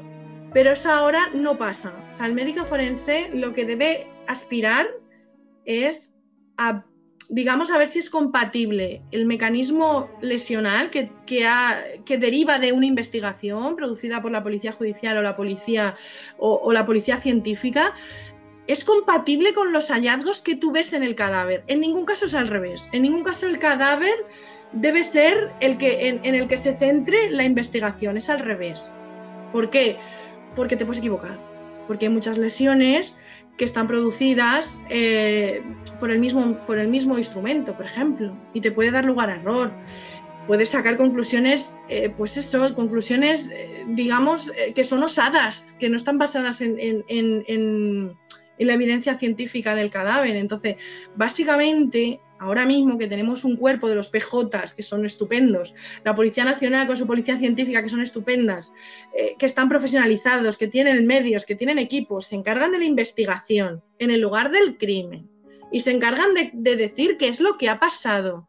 Y tú, desde el punto de vista, le dices toda la información que puedas del fallecido, toda la que puedas. Y entre ellas, si lo que están investigando coincide o no con los hallazgos que tú encuentras en el cadáver. Por ejemplo, si ellos piensan que ha habido un disparo con arma blanca y tú tienes clarísimo que por un arma blanca no ha sido, por ejemplo, con un objeto contundente, porque las heridas te lo dicen, pues lo dices. Quiero decir, pero quien tiene que llevar la investigación, quien tiene que llevar lo que ha pasado, por cuántas personas se ha producido, en qué momento, en qué circunstancias, eso es la policía judicial, no es en ningún caso el forense. El forense se trata de aportar a la investigación lo que dice el muerto y ver si las lesiones que tiene el fallecido coinciden o no con lo que se está investigando. Y ya está, y es eso. A ver, que es muy bonito, también te lo digo, es muy bonito. Muchas veces se pretende que el médico forense, o que del trabajo del médico forense se saque todo, ¿no? En el tema de Alcácer, por ejemplo, me ha gustado mucho que me hayas dado esta oportunidad, porque yo pienso que no es un caso bien llevado. Pero no bien llevado en el sentido... me estás hablando, no bien instruido. Investigación, no de forense. Pero desde el punto de vista forense... Son forenses, eran médicos forenses muy buenos, designados por el juzgado, que decir, allí no fueron los 4 aficionados a decir lo que les parecía. Cuidado. Ahora, las conclusiones que sacaron entonces, cuidado. Si las analizas desde el punto de vista de ahora. Pero bueno, como hemos dicho que eso no lo vamos a hacer porque no es justo, porque es que es verdad que no es justo. No es justo. Además es que yo con este vídeo lo que quiero es hacer una retrospectiva, ¿no? O sea, ver hace 30 años comparado con ahora. Lógicamente nos ha dado la visión de que ahora se trabajaría de una forma muy diferente, pero eso no tiene culpa hace 30 años, es que ahora la medicina forense ha avanzado mucho, ¿no? Pues lo que hablábamos el otro día, el ADN de las plantas. Pues vale, sí, en Crímenes Imperfectos lo analizan y yo alucino. Te pueden hacer el ADN de una planta con respecto a que tenga el señor pegada aquí en la ropita para ver si... Sí, te lo pueden hacer, pero hay que contextualizar. Hay que contextualizar el sitio en el que te encuentras, la necesidad de las pruebas, los medios de lo que dispones. Hay que ser coherente, hay que estar contextualizado, hay que basarse en otras pruebas que tenemos mucho más accesibles y hay que llegar hasta donde se llega. Y hay que asumir, también es verdad, que hay muertes indeterminadas y las hay. Entonces, molesta mucho, pero claro, tampoco se le puede decir a un médico forense que diga la etiología, por ejemplo, un intoxicado con alcohol. Si lo han envenenado, es decir, la etiología es homicida o la etiología es suicida, ¿yo cómo voy a ver en el cuerpo si lo han envenenado con alcohol o si se lo ha tomado él?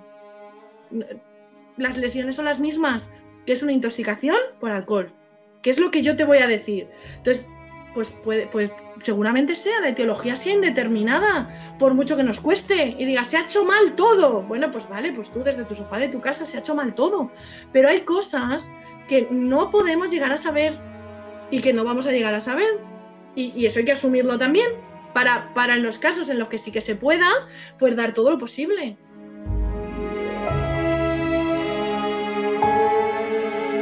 ¿Crees que se conocerá algún día la verdad sobre Alcácer?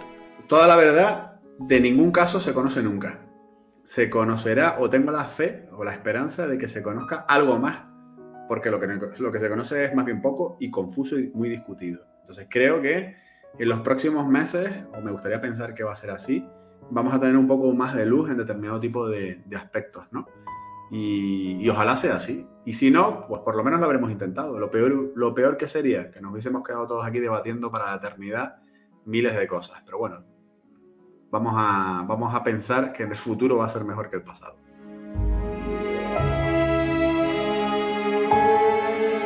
La pregunta es que si creo y la respuesta es no. No. Podremos apuntalar, ¿no? Podremos apuntalar parte de lo que ya tenemos y ojalá me equivocara. Yo te contesto desde mi creencia no, y desde mi deseo ojalá no. El único que nos podría contar, si le diera la gana, pero tan cobarde creo que es que no lo va a hacer, el único que nos podría contar muy buena parte del crimen es Miguel Ricard, y no debe estar dispuesto. Ya vamos a decir que ya ha pasado lo suyo.